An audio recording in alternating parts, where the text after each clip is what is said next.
نحمده ونصلي على رسوله الكريم أما بعد أعوذ بالله من الشيطان الرجيم بسم الله الرحمن الرحيم كل نفس ذائقة الموت صدق اللہ العظیم۔ عالمگیر مذہب کے معزز ناظرین و سامعین، موت پر حق ہے، اس لیے کسی کی موت پر تعزیت کا سلسلہ ہمارے معاشرے کا ایک اہم عمل ہے۔ اس بارے میں بہت افراط و تفریط ہوتی ہے، اس لیے تعزیت کے سلسلے میں اسلامی احکام اور اصلاح طلب امور بیان کیے جاتے ہیں۔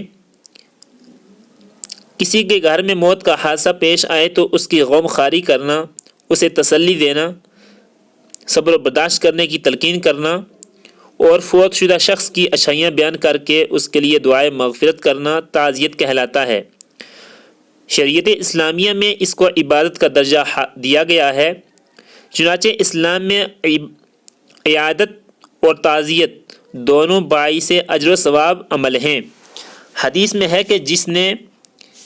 کسی مصیبت زدہ کی تعزیت کی، اللہ اس کو نور کی چادر اڑائیں گے۔ دوسری حدیث میں تعزیت کرنے کی بڑی فضیلت بیان کی گئی ہے،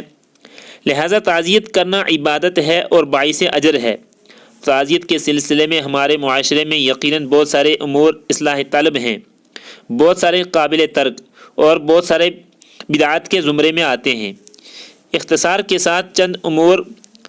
ملاحظہ فرمائیں، مگر پہلے تعزیت کا مسنون طریقہ کیا ہے وہ سنیں۔ جب کسی کے فوت ہونے کا علم ہو جائے تو 3 دن کے اندر اندر ان کے پاس جا کر مسنون تعزیت کی جائے۔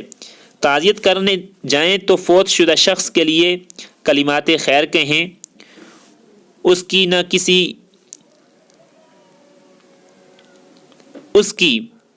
کسی نہ کسی خوبی کا تذکرہ کریں۔ حدیث میں ہے کہ اپنے مردوں کے محاسن بیان کرو،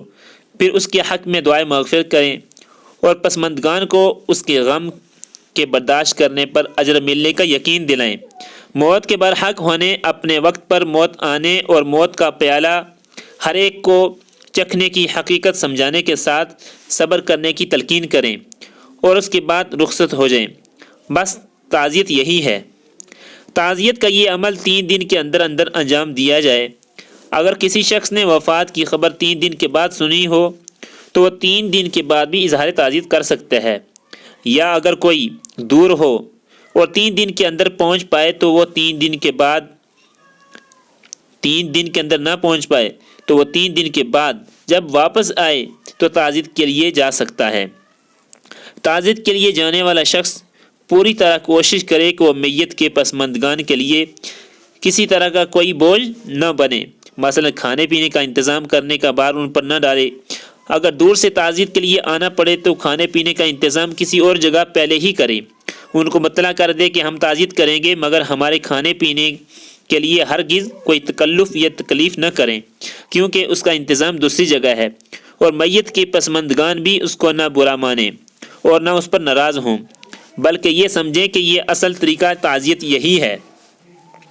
غم زدہ گھر والوں کے لیے تعزیت کو بوجھ نہ بننے دیں اور تعزیت کے لیے آنے والے کے لیے کوئی کھانے پینے کا انتظام کرنے کا بار ہم پر نہ پڑے۔ اسلام کا نظام تعزیت یہی ہے۔ اگر کسی شخص کا بہت قریبی تعلق ہو تو 3 دن میں متعدد مرتبہ بھی تعزیت کے لیے جا سکتے ہیں، بشرطے کہ اس کے بار بار جانے سے ان کو دلی راحت اور واقعی تسلی ہو۔ اب چند باتیں ملاحظہ فرمائیں جو اصلاح طلب ہیں۔ ہمارے معاشرے میں یہ سمجھا جاتا ہے کہ جس گھر میں کسی کی وفات ہو گئی ہو ان کو 3 دن تک اپنے گھر میں کچھ بھی پکانا بلکہ چولہا جلانا بھی درست نہیں، حالانکہ شرعی طور پر وہ پہلے دن سے ہی اپنا چولہا جلا سکتے ہیں اور اپنا کھانا بھی خود پکا سکتے ہیں، مگر ہمارے معاشرے میں یا تو ایسے گھر والوں کو مطعون کیا جاتا ہے یا برا سمجھا جاتا ہے، اور یا وہ خود بھی پسند نہیں کرتے۔ دراصل موت پر غم کی نوعیت مختلف ہوتی ہے، لہٰذا اس شخص کے لیے شرعی مزاج کو سمجھنا، جاننا اور برتنا ضروری ہے، اور وہ یہ کہ اگر حادثہ غیر متوقع اور سنگین ہے تو خاندان غم زدہ نڈال ہوگا، اور اگر حادثہ موت متوقع تھا، مثلا مریض بوڑھا ہے، لمبے عرصے سے بیمار اور معالجین کی نظر میں کچھ عرصے کا مہمان تھا، تو پھر غم نسبتاً کم ہوگا۔ لہٰذا اگر موت کے بعد گھر والے اپنے کھانے کا انتظام خود کریں تو یہ زیادہ بہتر اور افضل ہے، اور اگر غم کی شدت کی بنا پر ان کے تحمل سے باہر ہو تو ان کے پڑوسی ان کو معمول کا کھانا کھلائیں۔ پرتکلف دعوت سے بہتر ہے کہ سادہ طور پر کھلانے پر اکتفا کریں۔ تعزیت کے لیے کچھ لوگ کئی دن، کئی ہفتوں اور بعض لوگ مہینوں ڈیرا جما کر رکھتے ہیں، اور میت کے پسماندگان اپنی قلبی احساس کا اظہار بھی نہیں کرتے، یعنی وہ ان کے ڈیرا جمائے رکھنے پر دل سے رضامند ہیں یا بد دل ناخواستہ منہ پر دکھلاوے کے لیے رضامند ہیں۔ تعزیت کے لیے کچھ لوگ کئی دن، کئی ہفتوں، بعض لوگ مہینوں ڈیرا جما کر رکھتے ہیں، اور میت کے پسماندگان کا اپنے قلبی احساس کا اظہار بھی نہیں کر پاتے، یعنی وہ ان کے ڈیرا جمائے رکھنے پر دل سے رضامند ہیں یا بادل ناخواستہ منہ بند اور دکھلاوے کے لیے رضامند ہیں۔ اس لیے یہ ان پر بوجھ بننے کا ایک رواج یہاں کشمیر کے معاشرے میں ہے، جس کو سہنا، جھیلنا اور دل پر پتھر رکھ کر برداشت کرتے رہنا لازم ہو گیا۔ اسلام کی تعلیم کے مطابق تعزیت کر کے رخصت ہونے کا حکم ہے، اس لیے صرف 3 دن تک تعزیت کا وقت ہے، تاکہ پسماندگان اپنی زندگی آگے چلانے کے لیے اٹھ کھڑے ہوں، اور یہ ان کو بہرحال کرنا ہی ہے، اس لیے ان کو جلد سے جلد اس کے لیے آمادہ ہو جانے کا ماحول مہیا کرنا ضروری ہے۔ اصلاح طلب امور میں سے تیسری بات یہ ہے کہ میت کی پسماندگان کے یہاں تعزیت کے لیے آنے والوں کو چائے، پانی اور دوسرے آنے والوں کو کھانے وغیرہ کا انتظام بھی لازم سمجھا جاتا ہے، بلکہ اب اس کے لیے فورم اور کمیٹیاں بنائی جاتی ہیں، اور ادھر سے جنازہ نکل رہا ہوتا ہے، دوسری طرف کھانے پکانے کے انتظامات کی ایسی سرگرمی ہوتی ہے کہ کبھی شادیوں کی تقاریب کا جیسا منظر بن جاتا ہے۔ ایسے انتظامات کیے جاتے ہیں کہ کبھی کبھی شادیوں کی تقریبات کا جیسا منظر بن جاتا ہے۔ یہ سب غیر شرعی ہے اور صرف کشمیر کے معاشرے میں ہے۔ نمبر 4، میت کے پسماندگان کا ایک سنگین جرم بعض مقامات اور بعض گھرانوں میں یہ دیکھا جاتا ہے کہ وہ رمضان المبارک کے روزے کھلم کھلا یہ کہہ کر ترک کر دیتے ہیں کہ ہم تعزیت زدہ ہیں، اور اسی لیے تعزیت کی مجلس میں اقارب، احباب، ہمسایہ آتے جاتے ہیں، مگر کھلم کھلا نمازیں، روزے ترک کی جاتی ہیں، اور ساتھ ہی دعائے فاتحہ پڑھتے رہتے ہیں۔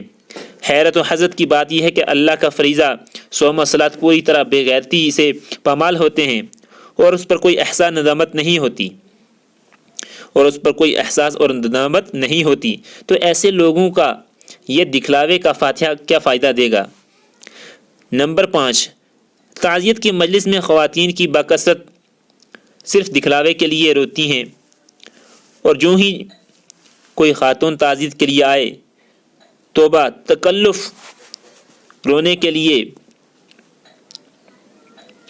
بین شروع ہو جاتا ہے۔ شریعت میں اس کو نوحہ خوانی کہتے ہیں۔ اگر واقعتاً غم و اندوہ کا ناقابل برداشت حال ہو رہا ہو، مثلا جوان بیٹا مر گیا، یا کم عمر بچوں کا باپ فوت ہو گیا، یا نئی نویلی بیوی کا شوہر گزر گیا، اور بے اختیار رونا آ رہا ہو، تو اس میں شرعاً کوئی مذاقہ نہیں، لیکن صرف دکھلاوے کے لیے رونا پیٹنا سخت منع ہے۔ نمبر 6، تعزیت میں 2 امور سب سے اہم ہیں، مگر وہ پوری طرح نظر انداز کر دیے گئے ہیں۔ ایک میت کی وراثت کی تعیین اور شرعی تقسیم، اس پر کوئی توجہ اور فکر نہیں، حالانکہ یہ قرآنی حکم ہے اور حدود اللہ میں سے ہے۔ اور دوسرے، غیر متوقع موت پر زبان کو قابو میں رکھنا۔ چنانچہ بعض لوگ اللہ کو ظالم، بے انصاف اور نہ جانے کیا کیا کہہ جاتے ہیں، اور بال نوچنا، کپڑے پھاڑنا، بین کرنا اور اس طرح کی دوسری حرکتیں کرنا، جبکہ حدیث میں ہے کہ رسول اللہ صلی اللہ علیہ وسلم نے فرمایا، وہ ہم میں سے نہیں ہے جو چہرے پیٹے، کپڑے پھاڑے اور جاہلانہ چیخ و پکار کرے۔ اللہ تبارک و تعالی ہمیں شریعت اسلامیہ کو سمجھ کر اس کے مطابق عمل کرنے کی توفیق عطا فرمائے۔ وآخر دعوانا الحمد للہ رب العالمین۔